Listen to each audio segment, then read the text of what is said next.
Continúan escoitando Hoy por Hoy Lugo, como unha vez o mes, os martes, traemos por aquí os nosos amigos da UNED de Lugo. Estáxe conosco Ana Traseira, directora da UNED en Lugo, e Alejandro Rodríguez, coordinador do proxecto Lugo Naturalmente. Que tal, como estamos? Benvidos. Moi bo día, pois moi ben, moitas grazas. Hola, Sara. Hoxe con invitada especial, incluso, Home. O sea, hoxe ampliamos convidadas. A quen temos por aquí, Ana? Pois temos a nosa coordinadora académica, Trinidad Veiga. Trinidad, que tal, como estamos? Bos días, Sara. Por que te liaron a ti hoxe a vir por aquí? A ver. Teño moitas novedades que contar, está rematando a matrícula, entonces, bueno, vamos a darlle un último pulo a esta matrícula que remata mañá, día 4. O sea, hoxe día 4, martes día 4, remata o prazo de matrícula. Que oferta académica temos este ano? Que novidades temos, Trini? Porque eu creo recordar que o grau en matemáticas estaba aí quecendo para salir xa, non? Aí está, xa está implementado neste curso académico. Estamos moi satisfeitos porque temos unha moi boa matrícula en xeral en todos os grados, especialmente, como sempre, nos grados en Psicología, os grados en Dereito e Educación Social, tamén as enxeñerías. Mantemos tamén a matrícula en Ciencias Ambientais, en Enxeñería da Enerxía. Bueno, a verdade é que temos unha ampla oferta. Invito a todo o mundo a que consulte a nosa página web, na que temos toda a información relativa aos grados que impartimos. Bueno, estamos moi satisfeitos cos datos que tivemos neste curso académico, a verdad. Tedes datos que vos indican cales son un pouco as titulacións máis demandadas, as de máis éxitos na UNED? Sí, a verdad que, como comentaba, Psicología e Dereito. Psicología, non? Sí, son dúas titulacións nas que continuamos tendo unha matrícula bastante significativa, pero mantemos tamén no resto das titulacións unha matrícula tamén moi considerable. Queres todos os micrograus? Pois os micrograus é unha oferta que a UNED xa leva implementando desde hai máis ou menos 2 ou 3 anos, que está tendo tamén bastante éxito formativo, porque complementa un pouco a formación que teñen os alumnos e aproxima a determinada formación, a complementar esa formación a determinadas persoas que teñen uns perfis nos que necesitan esa formación extraordinaria. Non posibilita obter unha titulación oficial, pero si ter un certificado formativo que lles permite confirmar que teñen esa formación. É dicir, é como se fose, digamos, Ana, unha formación ponte, non? É dicir, non é como non é un título, un grau como tal, pero sí que che permite empezar a saber un pouco que me gusta, que non me gusta, teño ganas, non unha antesala, non? Efectivamente, permíteche especializarte nunha parte concreta dese grado que che pode interesar, e logo ao mesmo tempo pois tamén che permite, pois si queres continuar facendo o grau, pois todos esos créditos se che convalidan inmediatamente, claro, como non pode ser de outro xeito. Pero tamén temos os dobles graus, que eso tamén é unha novidade que presentamos este ano.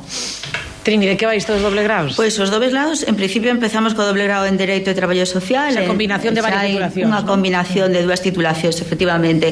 Neste curso académico implementamos Dereito e Traballo Social e Ciencias Políticas e Socioloxía. Bueno, estamos moi contentos cos resultados que estamos obtendo, porque tamén temos unha matrícula importante nestas dobles titulacións que esperamos que continúen en vindeiros cursos, ampliándose a outras titulacións, evidentemente. Podemos dicir, Ana, que a UNED de Lugo está de moda? Eu creo que sí. Pois a verdade é que, sin aventurarnos moito, estamos de moda, porque neste momento a nivel de matrícula estamos no top 3 do campus en crecemento, co cal, dos 14 centros, pois somos dos 3 que máis medramos. E, logo aparte diso, pois en Monforte tivemos un éxito pois arrollador, donde superamos por primeira vez os 100 persoas matriculadas, e, pois ademais temos que lembrar que non temos nin nota de corte ni límite de prazas, co cal, pois é unha vantaxe importante, e ademais pois te podes matricular se queres dende unha materia. E ademais sodes unha universidade que traballades a prol de inclusividade, un pouco a prol tamén desta accesibilidade, é dicir, que ninguén sobra, non, na UNED. Si, eu sempre o digo, é un dato que me parece moi importante, moi relevante. O 40% das persoas universitarias que teñen unha discapacidade fórmanse na UNED. Iso quere dicir que algo estamos facendo ben, aínda que sempre podamos mellorar e darlles máis servicios, máis accesibles a todas estas persoas. Como non pode ser de outro xeito, o espírito de non deixar a ninguén atrás pois está presente na nosa idiosincrasia e na nosa filosofía de centro. Cando inaugura desde xeito oficial este curso? Pois xa non nos queda nada. O día 11 de novembro a 7 da tarde hai que preparar as mellores galas, Home, claro, hai que vestirse de longo, porque imos a egresar a 60 persoas que remataron os seus estudos, e para nós é moi importante, e para eles pois moitísimo máis, porque o día no que celebramos con todos eles e con todas elas pois o seu triunfo ou a consecución dos seus obxectivos, e pois é un día moi fermoso para celebrar todos xuntos e xuntas, e imos contar ademais co reitor, con Ricardo Mairal, que nos vai estar acompañando e vai, este caso, conducir o acto de inauguración. Supoño que precisamente nese acto de inauguración, Alejandra, verá oco para falar de Lugo, naturalmente, deses talleres de ODS, non, deses obxectivos de desenvolvemento sostible, porque eu creo que por algo se caracteriza a UNED precisamente por intentar traspasar as barreiras da educación, non? É dicir, ir máis aló das aulas. Sí, precisamente o mércores, este mércores temos o taller ODS, o taller de obxectivos de desenvolvemento sostible, que están marcado dentro de un gran proxecto, o proxecto OpenEU, no que a UNED participa xunto a outras universidades europeas a distancia, pois identificando, seleccionando que retos e que desafíos temos en torno a 5 obxectivos de desenvolvemento sostible. En concreto son o 4, que é o de educación de calidade, o ODS 9 tamén, que é o de industria, innovación e infraestructura, o ODS 13, o de acción polo clima, no que dentro do noso proxecto, dentro do noso centro, estamos tan identificados e tan solidarizados. E por último, o obxectivo de C6, paz, xustiza e infraestructuras, e o obxectivo de C7, as alianzas para lograr os obxectivos. Este obxectivo, pois, ten moito que ver neste taller, porque contaremos con representación de moitas institucións, como o Concello, a Diputación, tamén con representación empresarial, como a CEL, e tamén entidades do sector terciario, como Diaconía Lugo, como a Fundación Breogán. Bueno, pois ao final o que intentaremos é chegar a unhas conclusións e pois como podemos afrontar estes desafíos dende a enseñanza superior, en concreto dende a UNED.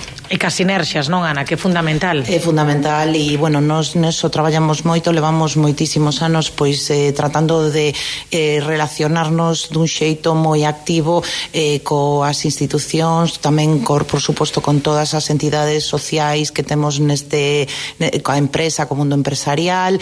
Creemos que é fundamental pois implicarse no territorio e contribuir ao desenvolvemento territorial da nosa provincia, e eso é no que levamos traballando durante os últimos 5 anos. Esa Axenda 2030, precisamente, onde se recollen todos eses ODS e máis, non? Como nomeaba antes Alejandro, estamos agora mesmo 5 anos, que parecía como moi lonxe cando se presentaba esa Axenda 2030. Eu non sei, Ana, se chegaremos a cumpliros todos, porque quedan 5 anos. Creo que temos moi pouco marxe. No, é moi complicado. De feito, bueno, pois eu creo que xa no propio espírito da Axenda pois nacía co coñecemento de que eran uns obxectivos moi ambiciosos, pero sí que marcaban unha folla de ruta, un itinerario a percorrer, que eu creo que sí que é interesante, porque ao mellor pois non chegamos, pero sí que estamos poñendo pequenos grauciños para ir chegando. Bueno, pois hai algúns nos que temos moito máis que avanzar que noutros, por desgraza, pero bueno, pois creo que tamén ter aí o obxectivo é importante para saber que é o que hai que facer e por onde temos que tirar. E xa para ir finalizando, ímonos agora de cara un pouco esa oferta máis aló, non? Como dicía eu, non? Das aulas, das clases, esa oferta para o resto de sociedade, de veciños e de veciñas de Lugo que se queiran formar, que queiran escoitar as persoas que saben. Falamos desa extensión universitaria de actividades culturais que están preparadas para estes vindeiros meses, sobre todo en novembro, con moita actividade, pero tamén en decembro, non, Ana? Sí, efectivamente, a verdade é que temos unha actividade bastante importante. E, bueno, imos destacar só algunha delas, porque obviamente se as temos que comentar todas, pois estaríamos aquí toda a mañá. Sí, non nos chega o programa inteiro, porque hai moitas. Efectivamente, vou destacar Naufraxios na Costa de Lugo, que é unha conferencia gratuita que vai impartir o noso alumno, ademais, Iago Avilleira Crespo, que, bueno, que é colaborador en arqueoloxía subacuática en Galicia, que vai ser o xoves 20 de novembro ás 6:30. Bueno, unha actividade totalmente gratuita e vai abordar diferentes naufraxios históricos que ocorreron na costa lucense. Pareceme moi importante tamén o curso que estou lendo por aquí, Alejandro, de citar e referenciar en Word según as normas APA. Digo porque me parece moi interesante, porque eu, como persoa que tamén tivo que facer o seu traballo de final de grado, persona que tivo que facer o seu traballo de final de máster, nos volvemos tolos cas normas APA, porque hai que citar dun xeito concreto. Imagínense vostedes, nome, autor, apelido, punto, ano, páxina, entre paréntesis, que isto é unha ciencia, No, sen dúbida, os formais, nos traballos académicos, nos traballos de investigación son unha parte fundamental e, super importante, porque para pasar o cribado desos tribunais é fundamental, como dicía, ter unha boa referencias bibliográficas, unha boa citación bibliográfica. Precisamente con este curso que se inicia o 12 de novembro, o que intentaremos pois formarnos e coñecer en profundidade como funciona isto de citar e referenciar, en concreto utilizando a ferramenta de Word, non? Pois eso, do mércores 12 de novembro ao 17 de decembro, pois teremos este curso para formarnos en citación en APA. E xa para rematar, Ana, mediación. Que importante a mediación, ademais nestes tempos onde todo mal, onde todo mal. Sempre nos levamos mal todos. Pois sí, hai que mediar e é moi importante, e de feito eso o espírito da Lei Orgánica 1/2025 sobre eficiencia do Servicio Público da Xustiza. Por tanto, a mediación vai pasar a un papel, eu creo que fundamental e obrigatorio pois en todos os procedementos xudiciais, e por iso é tan importante pois formarse como mediador ou como mediadora. De feito, pois este curso habilita para estar no rexistro de mediadores e mediadoras do Ministerio de Xustiza, por iso creo que tamén é moi importante, e ademais que vai a tomar moitísima máis importancia co desenvolvemento desta nova legislación da que falei. Pois Ana Traseira, como dicíamos, moitísimas grazas por estar connosco un martes máis, repasando a actualidade da UNED en Lugo. Como dicíamos, este martes 4 remata ese prazo para inscribirnos na UNED. Xa non lo dixo Trini, que non te volvan a cabeza loca, porque eu xa sei que máis de algún vai chamar a última hora. Nosotros encantados de atender todas as chamadas e todas as consultas que haxa. Para eso estamos. Que tivemos moito tempo, que apuren estas últimas horas. Tamén é verdad, procurar non esperar ao final, claro. Pero de todas formas, o prazo está aberto ata mañá ás 12 da noite, así que o que este as 12 da noite, os que estén animados, que o fagan, por favor, na nosa página web, e calquera consulta poden acudir a nosotros sin problema. Seguro que algún ano te tiveron aí atas tantas colgado o teléfono. Bueno, non tanto, Trini? Pero tratamos de atender todas as chamadas e todas as consultas que haxa da mellor forma posible. Que son majísimos e majísimas. Sí, efectivamente, da gusto. Pois sí. Alejandro, Ana, Trini, moitísimas grazas. Ata a próxima. Pois un prazer. Escoitámonos, ata loguiño. Chao. Ata logo. Chao.